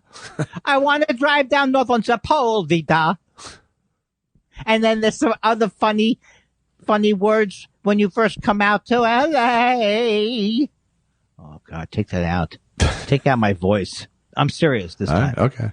Slatternly Harridan says, an idea for a new feature with homework. Homework. We should do homework. We watch a movie, then we give our take. Josh and Andy listen to music by a newer artist like post 1971 and review. You could start with Dua Lipa. We all benefit from lifelong learning. Love you both. You get me through the week. Now, see, I think that is good-natured ribbing there, but yeah, with a little bit of an edge there. Why don't you update your goddamn references? But it's interesting that it comes from Slatternly Harridan, because I don't get that reference. Yeah. You take it from here. My incredible response so far. We're in the middle of Andy's incredible response right now. Let's get back to the game. I love the fact that my references show that I'm 1 foot in the grave, and that my musical, likes. The last thing I listened to that was new was You Masikila. Sue Me. That was the name of his album? Sue Me. It's so good because you wouldn't expect You Masikila to have like this kind of Jewish folk song thing. No. So Sue Me. I think it's Kayla, by the way.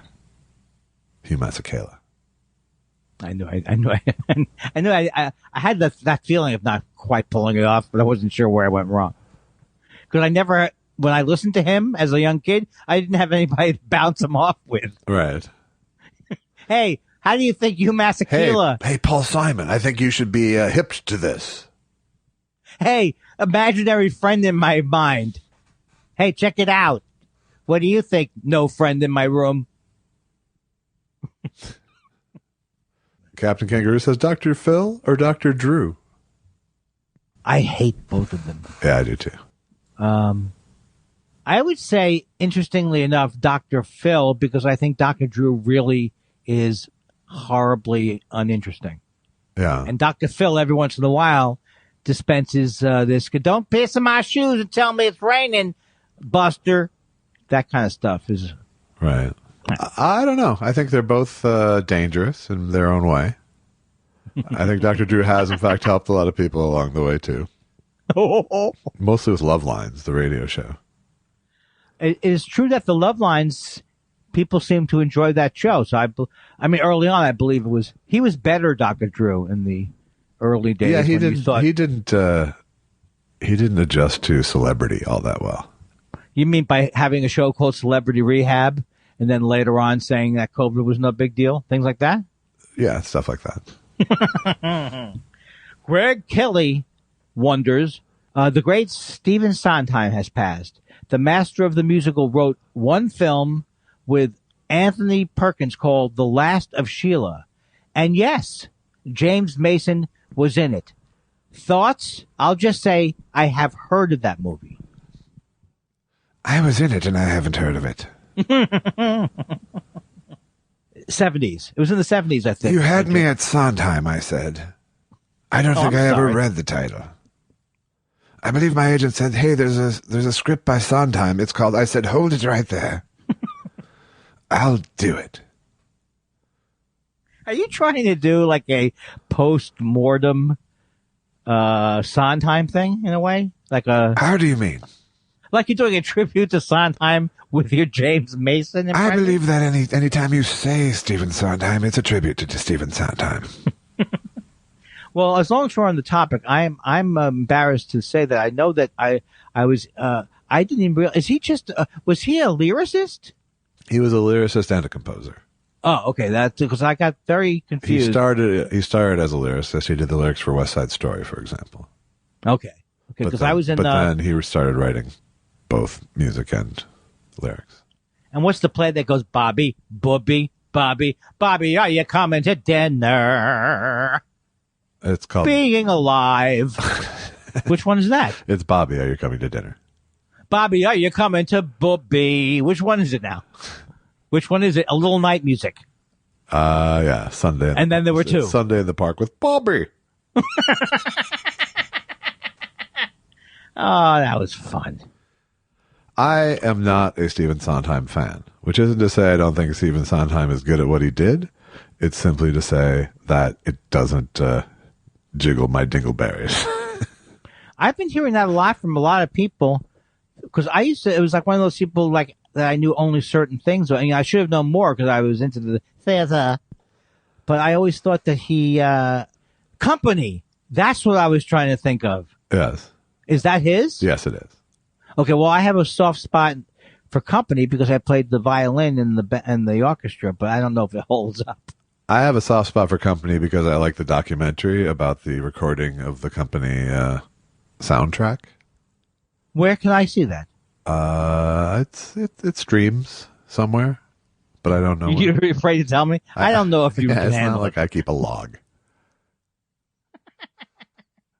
Cool. I want to see. I will see that though. Yeah. But then I realized, I really don't know anything about him.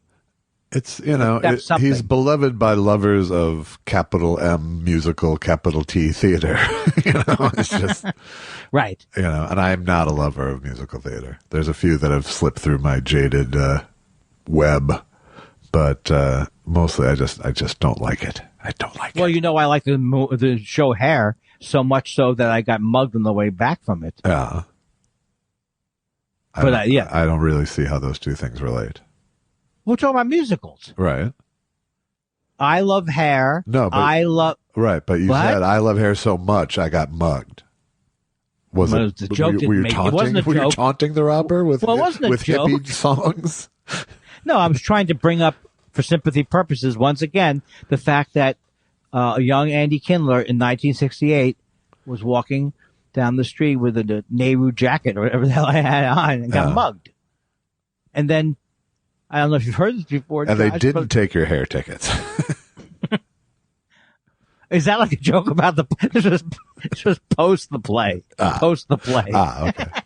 This is like back. I went to public school in New York City, so at the end of an event, they go, "All right, kids, good luck to you, and size places, and keep an eye out." But they would never do that, I don't think, today, right? No, I guess not. Have you seen all the kids on 42nd and 8th? We're 42nd and 8th. All right, Josh. You know what? You're right. I'm trying to squeeze more juice out of an anecdote that I'll never forget it. It'll always be one of the top 5 horrible things about being raised by my parents that I could not call them post mugging. Yeah. But Because you were afraid you would be blamed for it?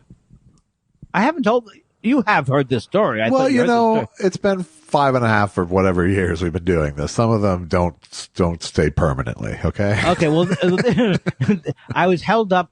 We were held up.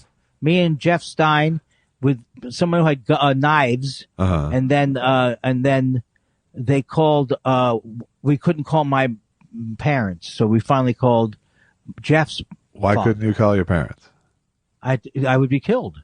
I'd rather be killed by the muggers. That's what I asked, because you would be blamed. Yeah, I know it's implied. Like, I know why, but people might not know why. And it was like, there was no way. If Jeff hadn't said, "Let's call my dad," we'd be dead. Or however those things end up. Okay, I don't want any sadness for me. You know what I mean? I'm in therapy and everything's fine. Yeah. You know? Uh-huh. What? Yeah. No, it's good. Was this me or you? I believe it's me. All right, take it away. And you know what? Just do it off the top of your head like it's the first time you're reading it. Garrett Joyce says, "How tall is too tall for comedy? What's the optimum height for comedy?" Short works, don't you think? Short can be funny. Yeah, short can be funny, but it mostly just looks like the comedian standing a little farther away. I don't think that you can be too tall for comedy, but if you're very tall, like 7 feet tall, people are going to want, and you don't mention. I don't know. I people think are gonna Brad Garrett might have passed it. It's not something that will necessarily lend itself to humor. All right. That's what I would say about I it. like a super tall dude who doesn't mention he's super tall. I know, hey, I know what your people. No, I'm not talking about how my head's grazing against the roof. Seth Dick III ponders, with the Jimmy Kimmel reboot of Facts of Life and Different Strokes, Mama Dick III wonders what classic sitcom characters you would like to be. Mama Dick III is intrigued by the subtle sexuality of Carol Brady, but she's no actress. Is that Mama Dick III's no actress? Or Carol Brady's no actress? Yeah, and since there's a Mama Dick III tweet right above it, you might as well throw that in as well. All right. Hi. What Mama Dick III says, what classic sitcom characters would you like to be? I'm intrigued by the subtle sexuality of Carol Brady, but I'm no actress. So Seth Dick III does seem to know his mama pretty well. I'll tell you, it doesn't. There's something about their relationship. I don't know if it's the fact that it's sexual, Yeah. or they talk about it being sexual, or they bring up sexuality between them. All right. Oedipus Rex III says, Oh, I'm so proud of myself for hearing the Freudian. I thought a Freudian slip was a good. That was. "A Freudian slip is that hot lingerie my mom wears." Oh my God, that is a little. I think we're learning a little too much from you. Was it me? No, it's me.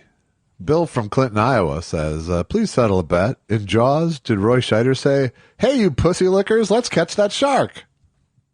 Is this still based on me, something I said during a show a few years ago? Yes. But I think it's gone to the point now where it's sad. No, it was sad when you said it. You like when the people mock me. You like when the people mock me. Stop it, Josh. Josh, it's not nice. Be nicer to me. Be nice. I love the idea of the cruelest person in the world. You're on my windpipe. You're on my windpipe. I'm a pussy. Lick me. Oh, I don't think when they say that kids and it's sibling rivalry, I just think kids are horrible. Maybe that's what it is. But by the way, but they grow up so great. Good point. What is it? What are these shows that he's talking about? That someone was talking about. What are you talking about? Remakes of things. That's not really happening, right? Oh, that was 2 questions ago, wasn't it? Yeah, but I think Jimmy Kimmel might be his production company might be rebooting those shows. That's what I'm taking from his question, not from. Oh, okay. Well, but you never know because we have such kidders in the group. Chaotic Neutral says, "Hey guys, don't know if you've talked about the Al Bell doc yet, but I can recommend it to fellow spiralers. I especially enjoyed the part where Al unironically wishes he was as successful as Andy. I love that doc, and we talked about it earlier this week. Yeah, and you chewed me out for bringing it up, and I was like, hurt my feelings. And I called you after. Oh, you said don't bring that up. Oh, yeah, no, it's excellent. Please watch it, everybody. Mentally Al, starring Andy Kindler. Oh. Was that mocking me? No, no, it was just, it could have been if I wasn't so self-absorbed and wondering, I was just going, I wonder how I did asking that question. And then I made a funny sound after it. Ho ho! John Dunbar says, seeing that we never learned the Newman character's first name on Seinfeld, do you think it's possibly Randy and based on the songwriting giant? I do see a slight resemblance. Well, I don't think that this is anything Randy Newman would like to hear. Yeah, I don't think it would be based on Randy because it's he was so contemptible. Yes. So, well, I think that John knows that. I hope. I don't see a slight resemblance. What am I? I'm afraid because I want to meet Randy Newman. I love Randy Newman. I don't want him to think that I said that he looked like Newman, which he doesn't look like. Well, I guess if you're thinking that you're going to meet Randy Newman based on his love of our podcast, I think that's far-fetched. Well, no, I didn't think that.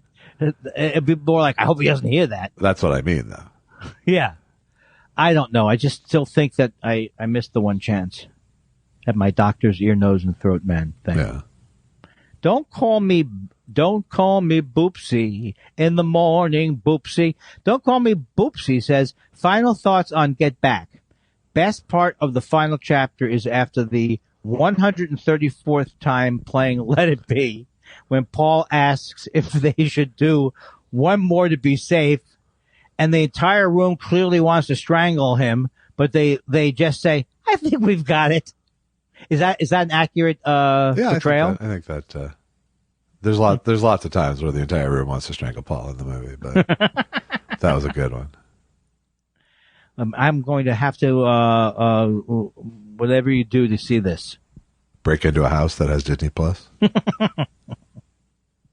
Every time I say it, every time I think about it, I always say to Susan, and I think you get a package with Hulu. And we laugh and laugh. Dad Jokes No Kids says, just want to say I'm glad you're still at it. I dropped out of TS for a while, and now I'm catching up in reverse. Catching down? Hey, when will Andy Kindler appear on Celebrity Hometown on My Favorite Murder? Seems like a good fit. And you had Josh Mankiewicz first. Who had Josh Mankiewicz first? We did. Oh. Boy, it's so hard. I don't remember these shows. I've tried to forget these shows. But it does sound like, I'm glad that I think you have to drop out, probably, right? For a while. You can't listen to all 235 shows in a row without food, locked in a room. Yeah. I don't recommend it. I think he meant for months. Right. Yeah. Maybe years even. I would like to be on one of those. I'm ready now. I do believe that I am an expert now on true crime and should be consulted as as if I'm an FBI profiler. Will you be taking expert witness work? Just Jane Does and John Does. Gotcha. Jordy says, what was the tougher news to handle this week? Eddie, the big ragu, Mecca, passing at 69, or James Belushi leaving L.A. after selling his villa for $30 million? I felt bad about Eddie passing, I think, was the tougher news for.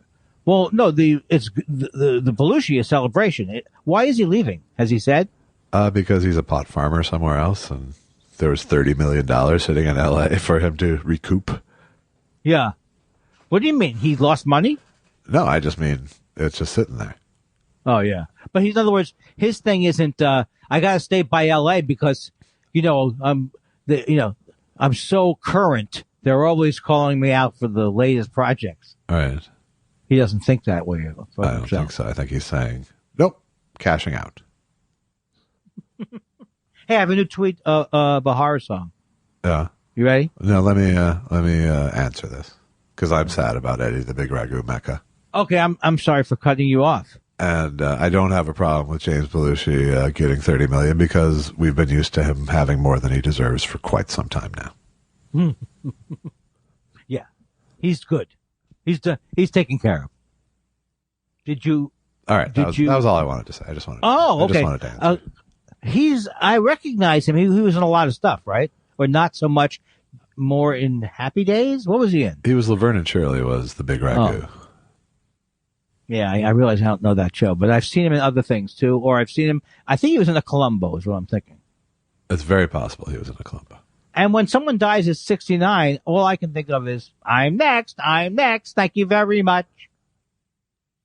But Bahara, hara, treat Bahara, wah, wah, wah, wah, wah.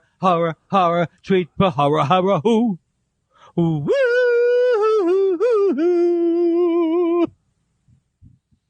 Okay, there's a second part. What's the second part? The question itself. Oh, treat Bahara, Andrew Dice Kindler. Hickory dickory dock. I'm terrified of dying. That's very accurate. I will come up with a whole series. I will come up with a whole series of those based on the Yeah, because I think the time is ripe for Andrew Dice Clay. Oh yeah. Hey, Jack and Jill went up the hill. I wish I knew my cousins. Now that your big ragu bit isn't good anymore. Why do they call him the big ragu? Because his name was Carmine Ragusa on the show. Mm. And it made him sound more Italian when in fact he wasn't. He was Armenian. When should you get worried about the sound that goes, it sounds like something's going to dive bomb into your house? When is that real? When it's a true whistle sound. Okay, Yeah. Okay. You would have let me know, right? I would have for sure, yeah. Would you like to read do you have letters today? What do you got? We got one last question. Okay, I think I actually saw a couple of untagged questions, so we'll go back to those too. John P. Bean says, how long can you do a forced laugh without cracking a smile? It's even harder when you do it while looking at yourself in the mirror. Boy, that's an experiment I won't be doing. I will be. I will be doing that one. I like that idea. But I mean, how good a forced laugh is it without a smile? True. You have to, I think it's implied. The looking like you're visually happy is part of that. All right. Good. Agreed. Are you glad that we got that straightened out? I'll tell you that. Okay, we just have one seemingly untagged question. That was just a response to your call for questions. Oh. And it's from Auntie Antifa. Oh, that's right. I wanted to see that. I thought I tagged it myself. Anti-Antifa, perhaps, is right. How they wanted it. What's the best way to deal with intrusive thoughts in the middle of a set? Asking for a friend. Well, I hope that is directed towards me. Well, is intrusive thoughts part of OCD? Yeah. I don't Or is know. that a general mental health term? I don't know. Spin that around in your head for a while and come up with an answer. No, I will say that if that's really happening, that happened to me for a couple of years on stage, where I had intrusive thoughts like, what are you doing? Do you look like that's natural? Maybe you should be holding the mic. So And how did you deal with it? it eventually went away, but I didn't deal with any of So that. wait it out, Auntie Antifa. Wait No, it out. don't go the route I went with it. Get help early and often. You know what I feel good about? I'm not scared now, Josh, Yeah. because we're past the 11th. We're past the what? No, I was a minute late, so it's like I was a minute. Yeah. We started at 11:32. Well, I just want to say, I mean, I my thought on that question Okay. is that I don't have that problem, and what's unusual is that I think one of the few reasons I still love stand up is that it's one of the only places in life where my attention span is completely focused and in the moment. I think that's cool. I think that's very cool. But so you want to go out with me and do some sets? Yeah. I just booked a week in May too now. I booked my Acme week. I have not. Oh, wow. That's great. The one club in America that will book Elvis Weinstein has done so. Well, you're not exactly what's it called? Hitting the shoots or ramping up the weeds. Well, who knows what's going to happen? I think I am doing both those things. You are. You're running it up the flagpole. You know what the original meaning of, I don't know. Do you know the original meaning of up the flag? We're running up. Well, Andy hung up. That gives me a chance to say, if you'd like to support our show, go to buymeacoffee.com/thoughtspiral. Now I'll hang up too. Hair and a pantsuit tonight.